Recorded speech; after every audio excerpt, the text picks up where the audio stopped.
tribal perspective than the RP perspective. With respect to the state perspective, we have no better representative of the state perspective than our next speaker, the Honorable Brian Flynn. Secretary Flynn is the trustee for natural resources of the state of New Mexico. He is also the Cabinet Secretary for the New Mexico Environment Department. He's a graduate of Harvard University and the University of Arizona Law School. He's the former General Counsel of the New Mexico Environmental Department and now the Secretary of that department. He has a strong reputation in New Mexico for being a practical problem solver. I can tell you from having dinner with him last night at the faculty dinner that he's a delightful person and very human and down to earth, and I wager would be very willing to answer reasonable questions. Without further ado, Secretary Flynn.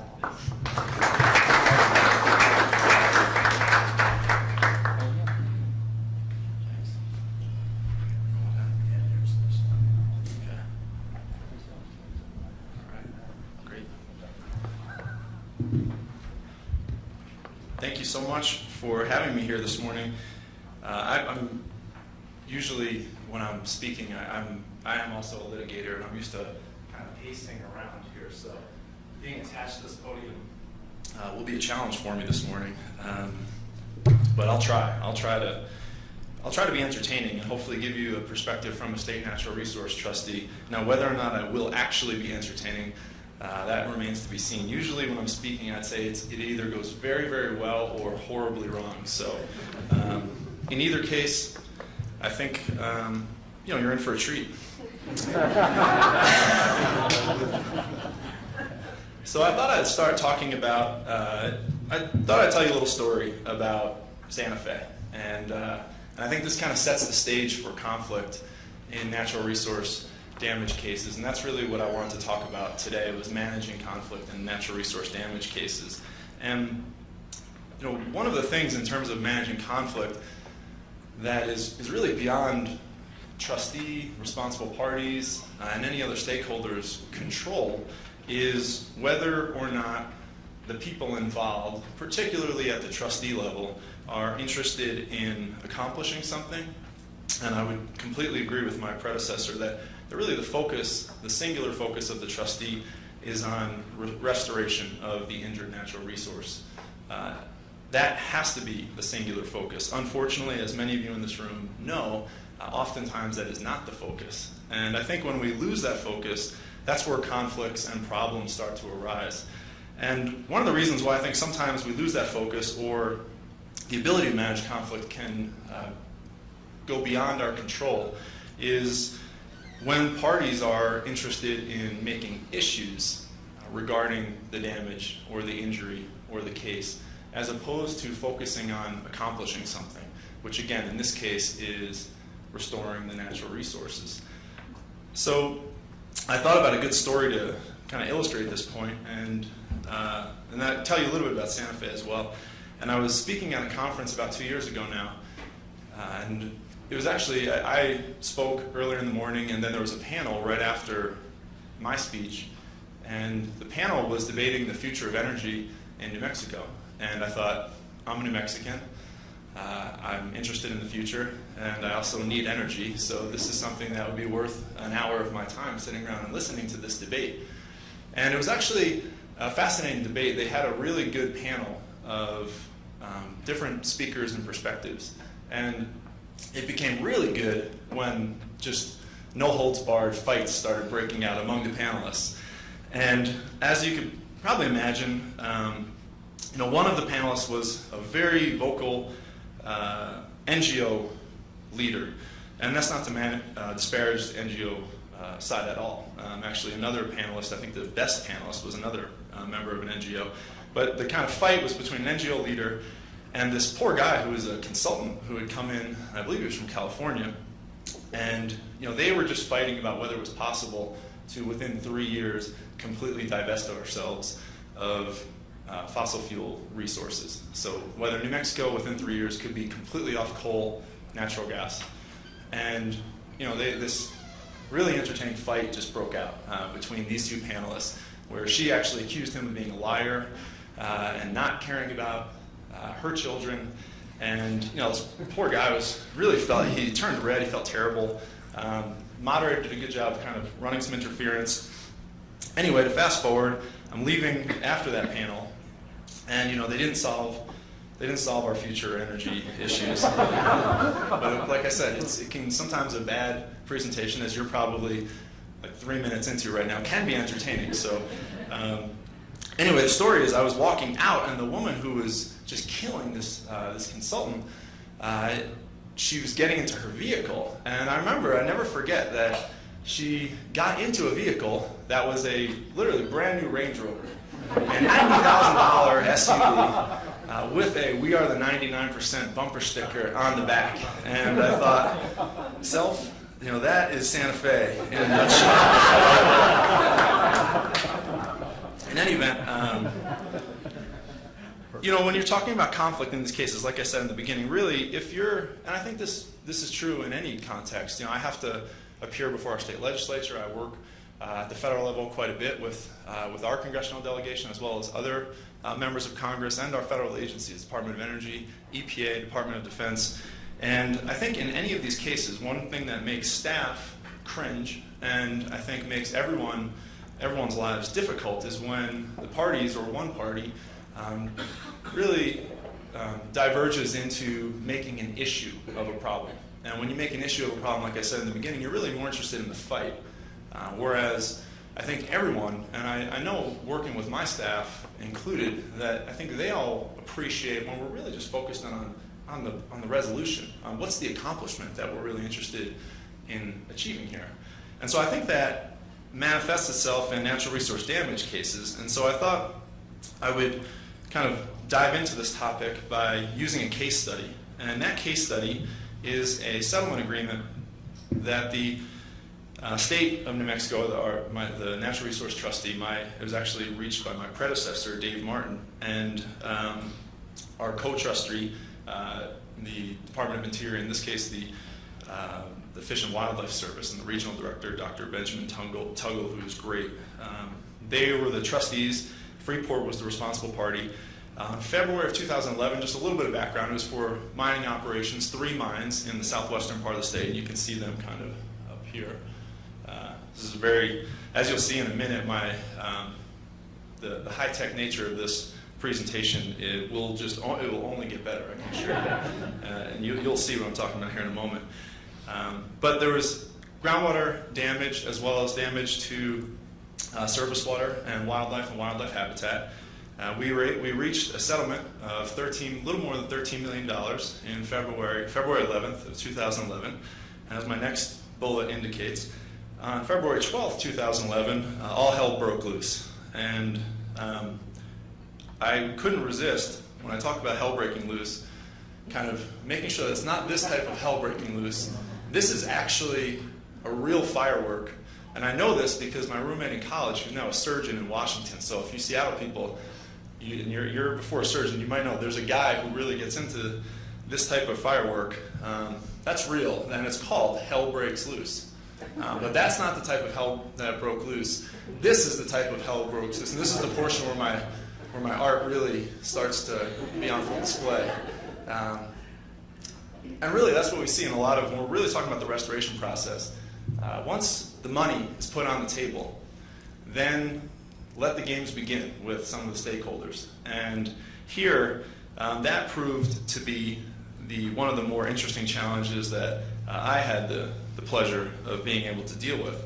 In addition to the $13 million for the groundwater damage, there was another $5.5 million for damages to wildlife and wildlife habitat. And that settlement occurred about a year later, in February of 2012. I think the final consent decree was actually filed for that.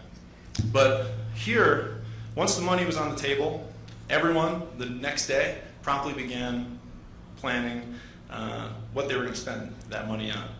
And I thought I'd talk about a couple different conflicts that arose in this context related to this case, 2 of which we were able to come to a successful resolution, 1 of which we weren't.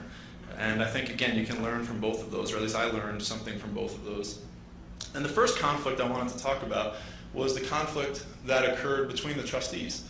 And here, it wasn't it was a very respectful and polite conflict or discourse between myself and the federal trustee, Dr. Tuggle, who again, who is great, and I really have a ton of respect for him. And I believe that we were able to successfully resolve this because of our relationship and our ability to really look each other in the eye and come up with solutions that would actually benefit the state.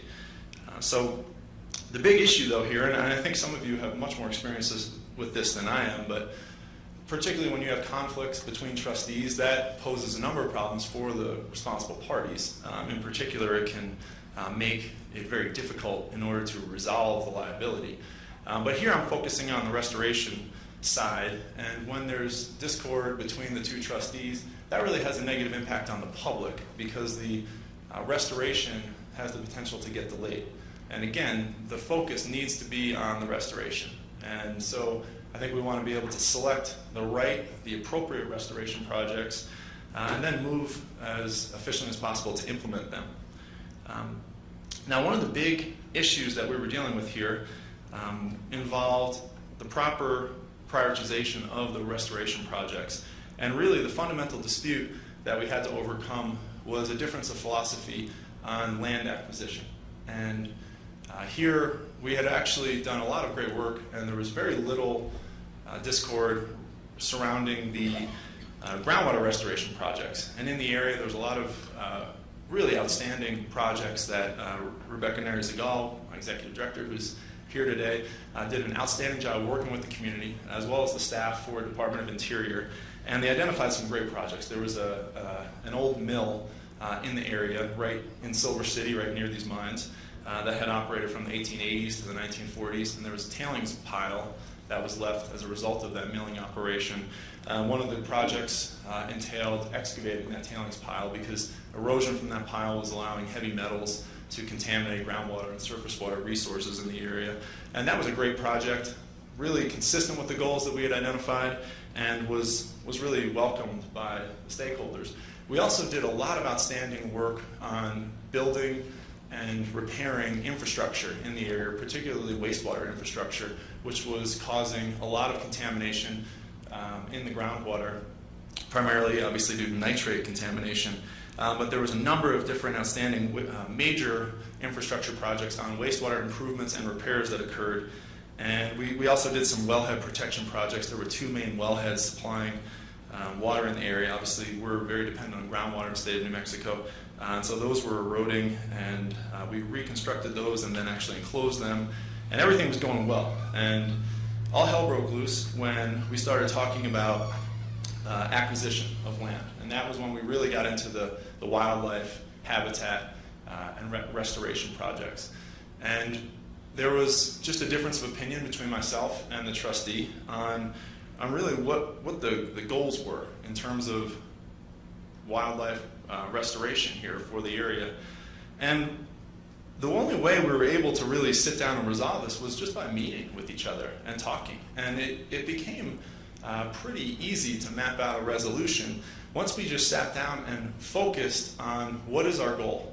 And as soon as we both trusted that there was no political angle here, there's really just one focus, and that is on doing the best for this area and focusing on restoration, we're able to come up with a solution. And one of my issues was not the land acquisition, it was the ownership and management of the land that was being acquired or was being proposed to be acquired. And so after working with my co-trustee, we were able to work through the problem by ensuring that the state would own and manage the land that was being acquired.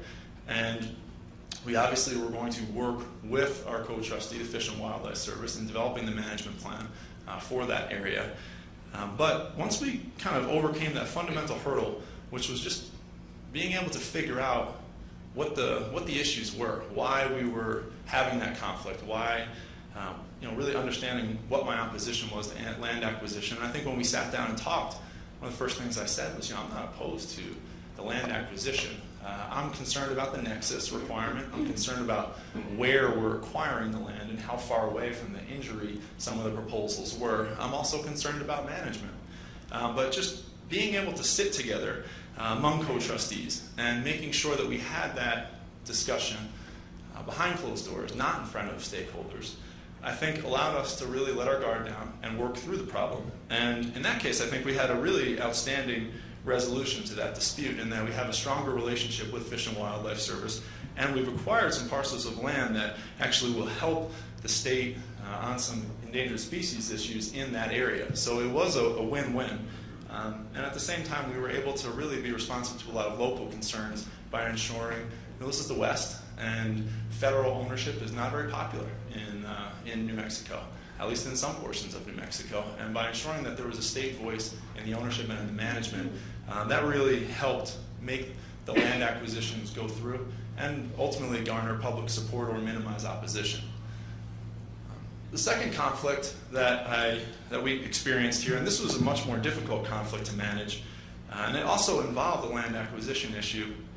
This was among the different stakeholders as we went through the prioritization and selection of restoration projects.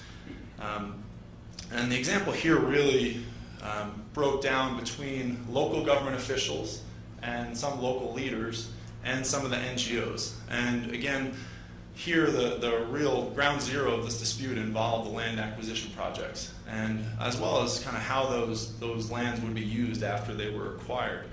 Now, our staff did an outstanding job of developing screening and evaluation criteria at the outset of the restoration planning process and the project selection. We relied on the regulatory factors in 11.82D in order to develop that criteria. Rebecca and her staff really did an outstanding job of communicating exactly what those criteria would be early in the process, in order to really help guide the submission of projects that we received.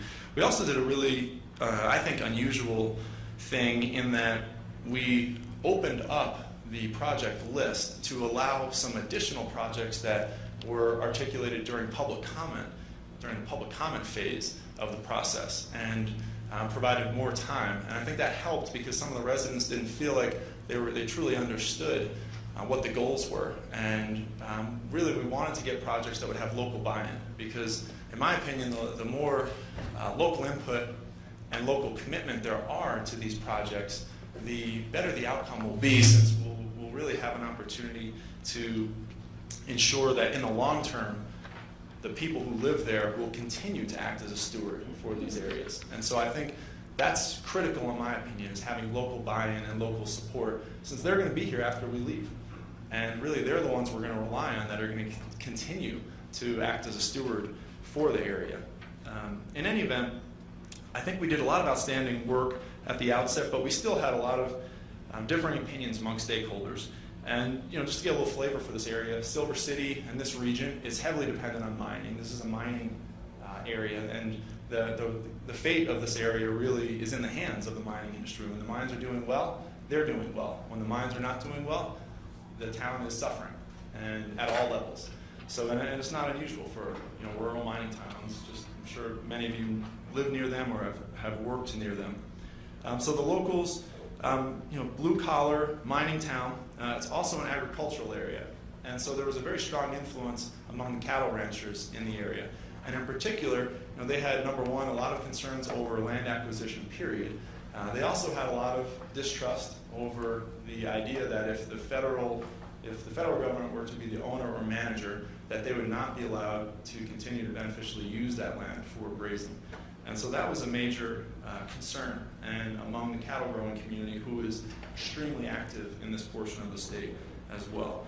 The NGOs, there was some local representation, but I would suggest that, or I would just state that primarily the NGOs were being operated out of Santa Fe and Albuquerque.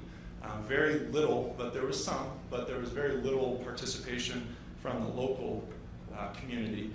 But there was some. There was about, I think, 2 or 3 very vocal local activists helping lead the charge. But primarily the ship was being steered by people in Santa Fe and Albuquerque. And of course, that's going to, in and of itself, lead to some distrust between the locals and others who are not from the community. The NGOs, they really, I think they were well intentioned, and they had a strong preference for land acquisition and ultimately conservation. They wanted the land to be acquired and then to have conservation easements placed on the land that we were talking about. They had a much less restrictive view of the nexus requirements, so they really viewed the kind of scope of the injury as much broader than certainly the local community, which is understandable on both sides. And again, I think there was from the NGO side, a very strong desire to prevent development of the land in the area. And there was a real fear that without acquiring this land someday, beautiful land on the Gila, southwest part of the state, one of the most very difficult to access, but one of the prettiest parts of New Mexico too. And so obviously very real concerns and real issues, and they were very interested in preserving this kind of beautiful portion of the state. We were able to, like I said, resolve this by making a tough decision. And in this case, the tough decision was not to say no to acquisition. We acquired some projects, like I said before, and we ensured there would be state management, state control over those projects. But we did really give a lot of weight to the opinion of the local stakeholders, the local government officials, the local residents were given more weight, the most weight, if you will, in terms of project selection. And that's something I think would be different depending on the trustee, but from my perspective, that is critical for the reasons I already said. Number one, the injury occurred to the natural resources in that community, and that community should have a strong voice in determining how we're going to restore those natural resources, how we're going to respond to that injury. Now, you deal with all levels of sophistication throughout this process, so there is a lot of value in having other perspectives help work through this process. But I do think we have a duty, in my opinion, as a trustee, to really be responsive to the local community in which the damage occurred. And I think that really worked in this case. In any event, I also think that by really favoring the local interests, you necessarily take a more narrow scope of the nexus requirement. And that's something that it's not always possible, given the nature of the injury, to take a narrow scope. But I think all things being equal, and even if things are slightly unequal, I do believe in a more restrictive approach when it comes to the nexus requirement. I don't think an injury to a natural resource in the state of New Mexico means that's the scope. We can do anything in the state of New Mexico, particularly with groundwater. Those are local issues, and I really believe that the projects need to benefit those local communities. Now, so I think ultimately, though, like I said, that resolution, the NGOs that we worked with here were actually very responsive, and they wanted to work with the local community as well. And through communication and collaboration, we were able to come up with a successful resolution that appeased some of the fears of the cattle growers, allowed land to be acquired, and ensured that that land would not be developed. At the same time, allowing access for existing cattle grazing rights in the area, as long as it was done in a responsible fashion. So I think, again, by allowing people to communicate, we were able to collaborate and accomplish our mission, which is focusing on restoration. Now, one of the more kind of fun parts of this whole story involved the conflict between the trustee, me, and my attorney in this case. And this is probably fairly unusual. At least I think it's fairly unusual. But in this case, there were actually conflicting interests between me and my attorney. And in our state, I put the statute up. We have a statute where the Attorney General, by statute, represents the Natural Resource Trustee in the state of New Mexico. Now, I work for the executive, the Governor Martinez, who is different elected official than the Attorney General's office. And certainly, my view of this is that this, even though the Attorney General is separately elected and they're two different publicly elected officials, as I've said to the Attorney General on many occasions, 99% of the time, we're just governing. And so the fact that we are of two different parties, and the executive versus the AG, should not at all interfere with our ability to actually get work done. And really, in my opinion, few and far between are the areas where we have to agree to disagree. and maybe publicly take different positions. Now, unfortunately, that kind of optimistic, ideal view of the world was not exactly accurate. The AG had told me in a letter, and I copied my favorite part of the letter here. This has actually been repeated in a number of other letters because this is an issue we've continued to wrestle with, that the legislative designation of the Attorney General implies that with it all the power and authority accorded to the Attorney General elsewhere by law. And this is my favorite part. Your office has no authority to take any litigation-related actions without the consent of the Attorney General. And the Attorney General went on to explain to me how, even though I'm the trustee, we're really co-trustees because they're my attorney and they're also the state's attorney. And as I explained to the Attorney General, I said, that's great, you're my attorney. I actually like the attorney that is now the Attorney General's attorney representing me. He's here, he's a great guy. He used to work for me. So I'm in able hands with him. That's been the resolution, just send one of your people over to the Attorney General's office. I told the Attorney General that, it's great, you're my lawyer. Cool, I'm all right with that. I think I'm a pretty good lawyer too, but as long as you abide by my decisions concerning the objectives of representation, and as long as you abide by my decision as to whether or not we're going to settle a matter, we've got no problems. In my agency, we have 12 other attorneys that work for me as part of our Office of General Counsel, but they've got full dockets. We got over 300 pending cases, so they're busy. So one less case that they have to take, we can outsource to the AG's office. Everything should be fine. And the rules of professional conduct, no problem. Problem solved. Let's just follow the rules, and we're good. Now, the Attorney General, I didn't want to be too busy with the slide. They responded by telling me, the rules of professional conduct don't really apply to attorney generals. They didn't say but they did say that the rules of professional conduct don't apply. And I got to see a number of really interesting examples of this. I'm the state natural resource trustee. And quick story, I showed up to a legislative hearing on a bill that was proposing to make changes to my statutory authority as a state natural resource trustee. And it was actually, the legislation was well-intentioned, but it had a number of major flaws in it. And the biggest problem was that the legislator who introduced it never talked to me, never talked to the trustee about the bill that was amending and actually increasing my powers and also requiring me to initiate some rulemaking. In any event, I show up to the hearing as the trustee, just learned about the bill a week before when it was filed, before the committee that's hearing the bill. And much to my surprise, I stand up to oppose, that's part of the story too here. The Attorney General's office. I stand up to oppose the bill. And so I do, I stand up and say, Chairman, members of the committee, Ms. Ryan Flynn, I'm the Natural Resource Trustee for the state of New Mexico, and I stand here in opposition to this bill for the following reasons. Go through my reasons. At council table, with the legislator who has introduced the bill, acting as the legislator's expert witness, is my attorney from the Attorney General's office, who's testifying in support of the bill that I was actually standing there opposing.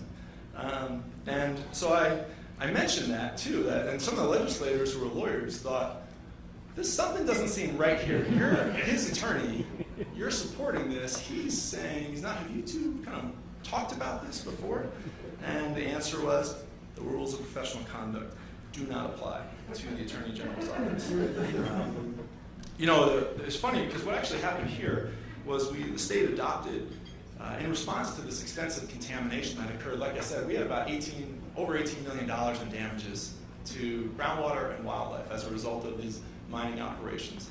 So one of the things that was an outgrowth of this entire dispute was a mandate from the legislature to change the manner in which we regulate the mining industry, particularly the copper mining industry. So we went forward, developed some rules.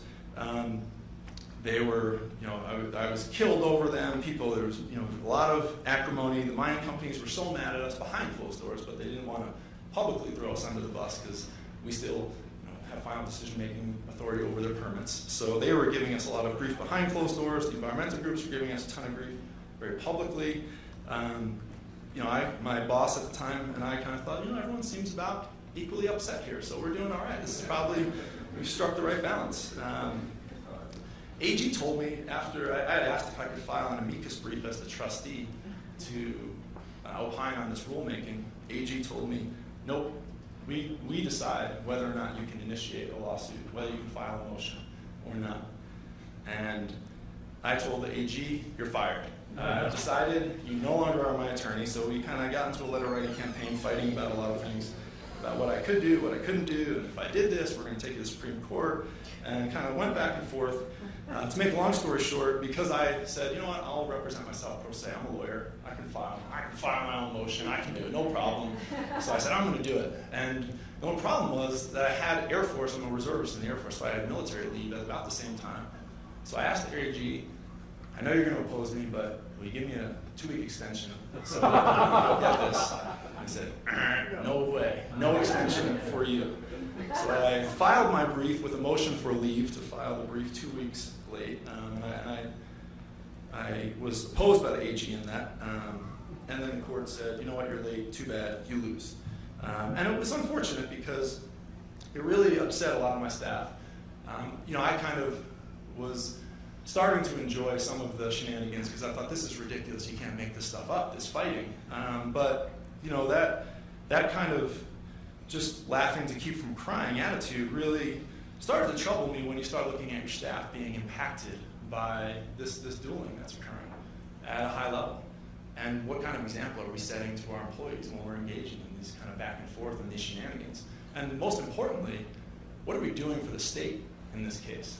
And I think the big takeaway for there, when we didn't successfully resolve our conflict, I fired the AG. It wasn't allowed to file my brief.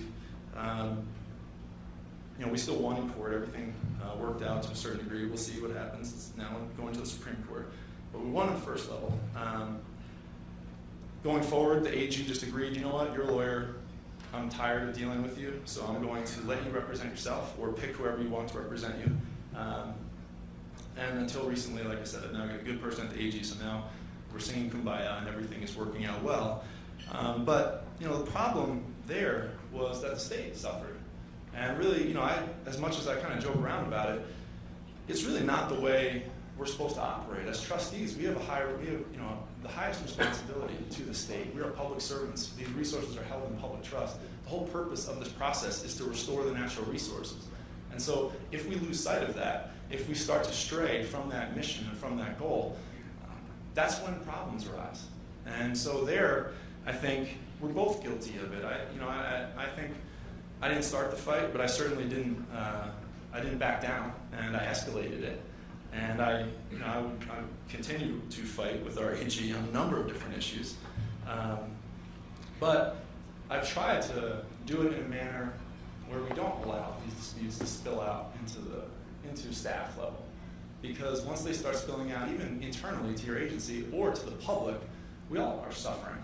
And we're straying from our duty. I think the public, what they look at us in these cases and in all representative government, they really expect us to do our job, which is they don't care about a fight between one politician and another. They don't care about a fight between an appointee and another appointee. The public, they look at us both as idiots when we're fighting in those situations. What they want is, are you going to do your job to make my life better, to make future generations safe? And if you're doing that, they'll give you the benefit of the doubt and they'll work with you. If they feel like you're not doing that, you're losing and you're not doing your job. And so I think kind of when I look at conclusions and thoughts and managing conflict and properly working through this process, really that is really the number one takeaway I've had, in that these cases work best when the focus is on restoration of the injury. And when you start moving away from that, you start moving beyond that, problems arise. And I was talking about before I turn to some questions here, I thought about the South Valley case, which is such a terrible case in so many ways, but it's also very instructive. And I had really enjoyed speaking to a couple of you here who actually worked on that case. And having not worked at it, I just have read about it and studied up on it. And one of the kind of focuses and takeaways I had was exactly this point. It became about something else in that case than restoring damaged natural resources. And once the plaintiff's attorneys involved were called by the judge on that, everything started to unravel. And in one of the memorandum decisions, the judge really hammered that point home, where he actually included the transcript from a hearing where they asked him, if you get the hundreds of millions of dollars you're asking for, what are you going to do with that? Is any going to go back toward restoring the natural resources? No. And I think once you say no to that, you're done. You've lost. And I think the credibility of the parties was completely lost in that moment because they got away from the most critical aspect of these cases. There's been an injury to natural resources. We must restore those natural resources to baseline conditions. We need to restore the natural resource. If you lose that focus, you're in trouble. And so that's my biggest takeaway. And my brother used to beat me up a lot when I was a kid. And so I was a huge Bruce Lee fan. And I used to watch a lot of kung fu movies. I wasn't allowed to take karate, but I studied Bruce Lee quite a bit. And he had this great quote that I used to have a poster, actually, in my wall. And he talked about the successful warrior is the average man with laser-like focus. And I've always kind of thought about that, like in every task, because I've looked at the participant list, and I'm sure a couple of you are smarter than me. I suspect most of you, if not all of you, are smarter than me. But one of the things I think I've done very well has been to my ability to focus. Probably because there's not a lot going on up here disrupting me from the task at hand, but really keeping that focus. And here, when the focus is on the natural resource and the restoration, good things happen. And you can get through all the wrangling and the fighting, and I think responsible parties can get a result that they can live with, and most importantly, the public gets a result that they will appreciate. And I think, like I said, when you move away from that, bad things happen. So with that, be happy to answer any questions. I don't know if I'm out of time. No, we have time. All right.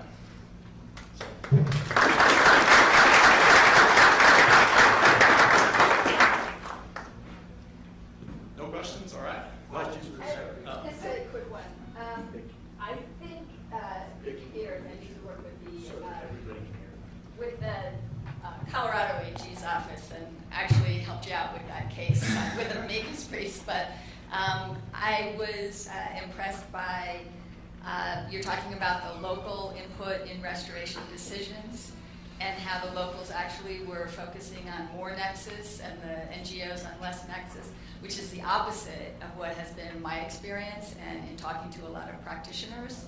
And so I was wondering if that has generally been the case in New Mexico, or if you have had instances where, for example, the locals want a soccer field or a boat ramp or that kind of thing, and that seems to be a big problem nationwide. So I was curious about that. Well, I think the answer is yes. We're both right. Whenever you get money on the table, the local officials are going to start figuring out, like, my beautiful drawing showed that, how can we spend as money as quickly as possible? And a lot of times people start to think of, hey, we need a new scoreboard on the football field, or we want a new soccer field, or we need a dog park or a water fountain in the dog park. And they just start thinking of, we have all these other needs, what can we do to spend it? Here, I think the staff that we have do such a really good job at the very beginning in managing the expectations and focusing the local community on, this is what we will accept, this is what we can accept, this is what we cannot accept, and this is what we will not accept. And really, by doing the work up front, I think we were able to really get better proposals. But along your lines, you're right. I mean, once they see the money, dollar signs are in the eyes, and they aren't really tied to groundwater. The damage is done. We're not going to. That's not a priority. God forbid the football team go without new uniforms this year. All would be lost. That certainly occurs. But I think you just got to be upfront and tell them, this is our focus and this is where we're going. And I think if you are upfront with people, you might not like it. It doesn't mean that doesn't mean that there won't be a phone call to the governor or someone saying, you need to tell him to listen to us. But I do think that you make that very clear at the outset when you do say no.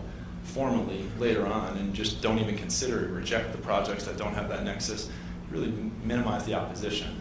So I think we've really purely through no effort of my own, really just my staff, particularly Rebecca, does such a good job of really working with the local community that I think we're able to manage those expectations. But you're right, I mean, that always occurs. And I think I wouldn't say we dismiss it, we try to educate.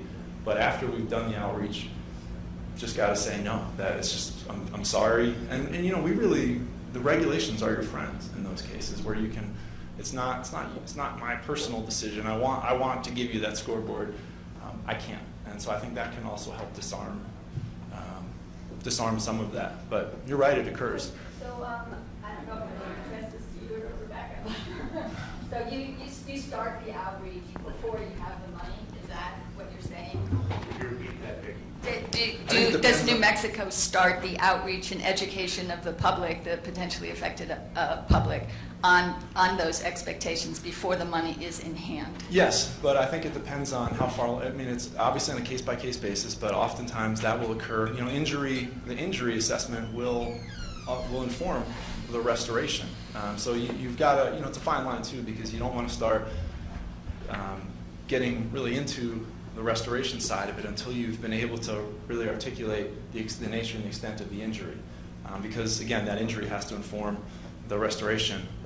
But I think there are, as you work through that process and as you've gotten far along enough with your assessment, then you absolutely because, you know, especially when you're working with federal co-trustees, we are very quickly equipped, and I'm sure you are, state level. It's much easier to get sign-off on settlements and to actually, once you've kind of agreed on what the liability is going to look like, at the state level, we can pretty quickly say yes or no and get final approval on settlement agreements. At the federal level, it often takes months or years to get, even after you've got an agreement in principle, to actually get the final signed-off.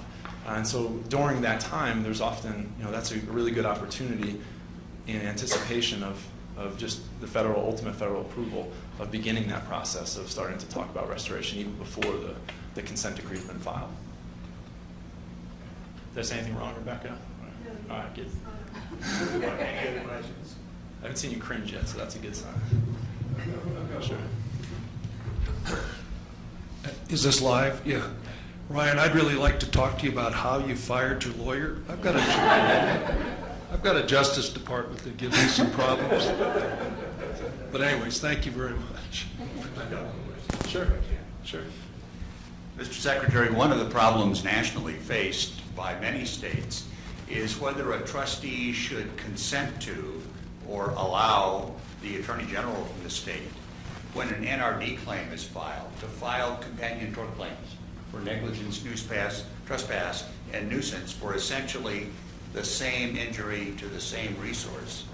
And I'm not asking you to give the merits and demerits of each, because that's a whole panel in and of itself, but is there any wisdom in New Mexico, or have you seen any wisdom in other states for trustees about whether they think it's to the trustees' advantage to have those companion claims filed, or to the trustees' disadvantage? So that's a very, very, very good question, very loaded question as well. Yes. You know, I think you've got to really, without facts, you know, I'm going to punt and say it's a case-by-case basis, and you have to make the determination. I do think that with injuries to natural resources, time is critical, and I think time, the sooner you can understand the nature and the extent of the injury, and you can determine liability and get to an outcome that the parties can agree upon, then the sooner you can begin the restoration process. And that's really, in my mind, it has a number of benefits. Number one, you can begin restoring the natural resource, which again, that's the focus. Number two, you can also minimize cost in certain cases. I mean, if you're looking at damages that occurred decades and decades ago, then time is less critical in certain regards.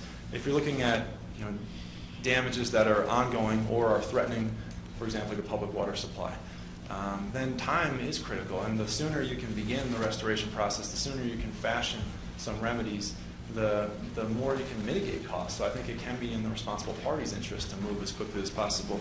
To the extent ancillary claims from the Attorney General will make a responsible party less likely to engage in a settlement, I think those can really have an adverse impact on the matter, because I think the goal is getting to an acceptable settlement agreement. And so I think, again, when you have dueling trustees, or in my case, you have dueling trustee and counsel, I think that uncertainty really makes it difficult for the responsible parties to know. I mean, I worked as a defense attorney on the civil side, and my clients wanted certainty. They wanted an outcome where they knew they were protected, and at least they knew they understood. It's over. We paid. We cut this check. It's done. And that certainty was worth a lot of money in cases, and they'd be willing to spend more than they needed to in order to get that certainty. So anything that undermines your ability to put a responsible party in a position to feel like this is it, we do this, we're done, I think can hurt the process. And again, the goal is restoration, and I think you want to do that as efficiently as possible. Thank you very much. Thanks.